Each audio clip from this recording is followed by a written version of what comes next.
calme le ministère de l'Intérieur convoqué nañu Ngor Diarama pour parler de la caution pour parler des dates convoqué waat ñu encore DGE direction générale des élections pour dafa ñu formation ci parrainage bi yooyu yëpp participé naa ci après laa xool affaire bi man lii c'est tellement sérieux que opposition bi suñu buggee am ndam ba ñu éviter ce qui s'était passé en 2017 même vote Touba yi ñu dindi ko comprendre l'opposition n'était pas représentée au niveau des bureaux de vote lan moo ko fi jar nañu boole ku ne indi mu bloc bu boobaa dinañ gagner bu boobaa duñu dem en singleton dafa mel ne sa sama wax boobu moo tax plus forest ñu dindi ko xam nga dama ne bu boobaa sinon ñëppay dugg par en plus forest ñu may déglu parce que man lu wax dañ koy déglu ñu dindi plus forest bi ils ont fait je pense ils ont introduit benn recours auprès du conseil constitutionnel pour ñu bañ a dindi plus forest bi boobu ñëwagul et le conseil constitutionnel je pense à 2 mois si je me trompe pas dans cette histoire-là pour répondre à l'opposition qui a introduit un recours parce que la majorité ne veut plus de plus forest. Non. Ça devient encore beaucoup plus compliqué. Oui, quand même. Il y a le parrainage, il y a plus de plus forest, il faut bien bosser sur le terrain. D'accord. Léegi en fait li mu bëgg a laaj bon moo xam naa ni yàgg yeewi moom nekkatul yàgg yeewi yàgg yeeweeku lay nekk bu ñu ko doon kii si olof yeewi naa sa bopp yeewi nga sa bopp alors da ngay demal sa bopp kon donc si élection législative yi ak sa coalition. scoop bi yow laa koy jox. bi ma demee DGE. bi ñuy formé si parrainage yi. maa ngi duggee si ànd ak Ndella Madior ngir soqali Sénégal man maay jiite 300e parti du Sénégal man damay investir. am naa possibilité investir candidat boo munti nekk. parce que je suis chef de parti j'ai mon récépissé reconnu par l'État.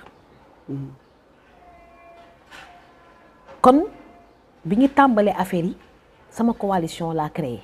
gars yi commencé di ñëw di ma gis ma xam ne lii yëfu caaxaan la soo agiré en solitaire billaahi majorité bi da koy jël suñu tasee rek majorité bi les listes départementales la majorité prend ça. Différence 1 point.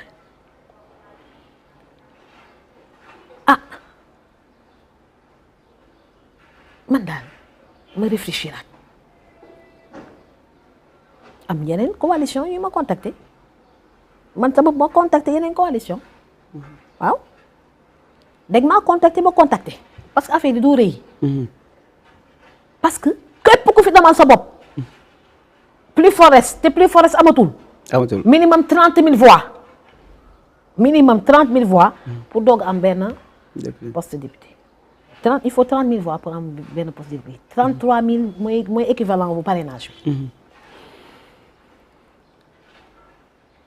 ma fàttaliku parce que fii VAR daf fi am VAR daf fi am gis nga 2012 bi ñu ma empêché ma dugg assemblée nationale ça a été un traumatisme métti boo xam ne comme ma waxoon doo dugg assemblée nationale du ma ko gëm ils ont refusé d'appliquer la parité au plus faible jubtu quoi li ngi dugal recalé ma man et y avait un faible taux de participation am na kenn ku ma wax sax mu tudd turam mënuloo def ba participer si benn élection léegi dugg assemblée nationale il faut nga ramper comme ñëpp ñoo la gën a xam li ngay peser da wax turam parmi la majorité ñoo la gën a xam li ngay peser Ndella Madior duñ la permettre nga comme sa première participation ñu bàyyi la nga dugg c'est pas possible parce que dem ba menacé ma ne ma soo fi marche nag ñun nga fi fekk ah bon autorité boobu soo fi marche ñun nga fi fekk musuma ko xamee woon correct caractère boobu ma ne kon ñii xeebuñu ma kon ñii ñi ngi sama kaw parce que Ndella Madior taxaw digg assemblée nationale di défendre ay idéem donc loolu géré léegi live yi ma doon def xam nga Facebook live vidéo ma maa ko fi lancé Sénégal live yi ma doon def ak Mandela Show bi ma doon def dama ne carrément je suis contre le concept de député maire ñaata yoon laa wax cumul de fonction baaxul ki nekk maire dafa war a yem ci maire am miireem ki nekk député yem si député bi ministre bi ah te doguma la sax bizarrement bëri na ay maire yoo xamante ni nouvellement élu ñoom dañuy bokk naturellement ci liste yi bëri dem di xëccoo ji député donc ñu ngi njort sax ni bëri na député yoo xamante dañuy nekk maire nekk député à la fois voilà bu ñu génnee si élection xam nga loolu si contexte Sénégal bii fokkale la soit tu es maire soit tu es député c'est ça qui est généreux mairie dafa du caaxaan mairie du caaxaan liggéey la da ngay ñëw fekk benn mairie boo xam ne amul ressource bu baax sonn nga war a développer la coopération internationale sa conseil yi war la jàppale pour nga développer sa localité taluloo député bi nga ko doon def ay temps y a population bi y avait pas beaucoup d'intellectuels y avait pas beaucoup d'hommes et de femmes politiques léegi dañu bëri bay tuuru activistes yi sa dugg nañu ba commencé nañu màgg ba comprendre activistes yi dañuy commencé mag ba comprendre que li ñuy député dans les réseaux sociaux bi ñuy def ak député sa assemblée nationale bi daanaka c'est pratiquement la même chose sinon que même activiste bi champ bu mu am moo gën a large que li xew assemblée nationale am de parce que temps de parole bi dañ koy limité ay 3 minutes ak 5 minutes alors que da ngay jël sa téléphone rek di wax mais activistes yi dugg si politique bi ñenn ñi gis nañ ñu commencé leen di defar seen i affiche bindi ay Yewwi comme par exemple Dame Mbodj ñu ngi gis waa Yewwi ñu ngi wax ni dañ koy investir si député yi ak yeneen activistes yi ba si sax yenn journalistes yi déjà bu ñu ñëwee ci kaaw Dame Mbodj nit ñi loo wax ni moom dëgg moom a ñor voilà ñenn ñi gis ni moom en fait du dugg si politique ñu jekki dégg ni voilà dañ koy investir. voilà nga ko gisee. dinaa la si tontu. man sama décision bu ma jël. loolu moo ma soxal. yëfu keneen sama yoon aussi. Comme je suis contre le concept de député maire, moi je suis conseillère municipale. Ak maire, c'est pratiquement la même chose. Avant d'être maire, on est d'abord conseiller. te li nga ma dénk fale am na solo benn am sa solo boo xam ne dama si war a concentré wu.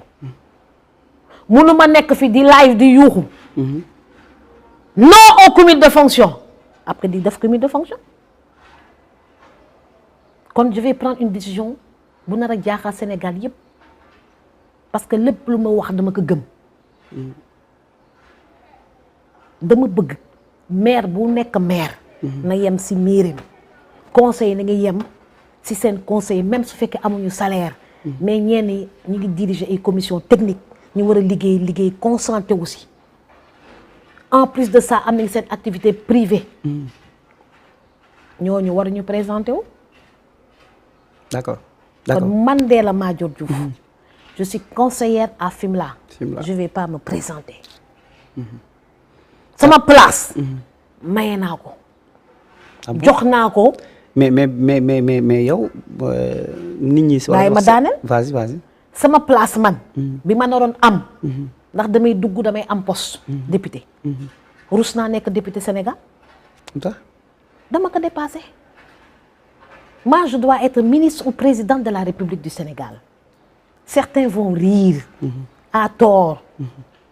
je vais pas participer à ces élections naroon naa def erreur bu mag di participer parce que su ma participer woon mun nañ ma vaar génneel ma. ne ma xanaa du yow yaa doon xeex fii. cumul de fonction. yaa ngi cumulé di. bu boobaa lan lay wax oui je suis pas en réalité maire je suis simple conseillère et cetera et tout non. c'est une décision courageuse. que j'ai prise sama parrainage yi may collecté damay continuer collecter sama parrainage pour sama présidentielle. je prépare 2024. il me reste seulement 1 an et demi. ma préparé ko focus sur la présidentielle. législative yi. ma bàyyi leen ko. xale yi. dépassé naa yow tamit donc si amphithéâtre assemblée nationale bi di wax ak ministre. man maa war a toog si poste ministériel bi ñu posé ma ay question di ma wax jafe-jafe askan wi ma ngay proposé. yore sama budget. ngay défendre say budget. waaw fa laa toll. erreur bu mag laa naroon def. waaw mais nara woon nekk erreur su fekkoon amoon nañu benn booloo woon nañu. parce que suñu booloo woon rek dañuy jël gouvernement bi. bu boobaa du ñu nekk sa assemblée. suñu booloo woon ba gagné assemblée nationale beneen dund la ñu naroon dund. kon yow boobu si côté ministère la ñu naroon viré. kon yow sa liste sa coalition bi nga taxawal yow ak say ñi nga war a àndal donc sa tur da nga koy génnee. coalition bi sa moo dul dam lu tax dem. kon nag ma décision boobu laa jël. da ngay arrêté. je viens de te dire je vais pas participer. d'accord. je participe pas. donc da ngay ànd ak Ndella Madior je me concentre sur la présidentielle. ah d'accord de 2024. parce que. si je suis député.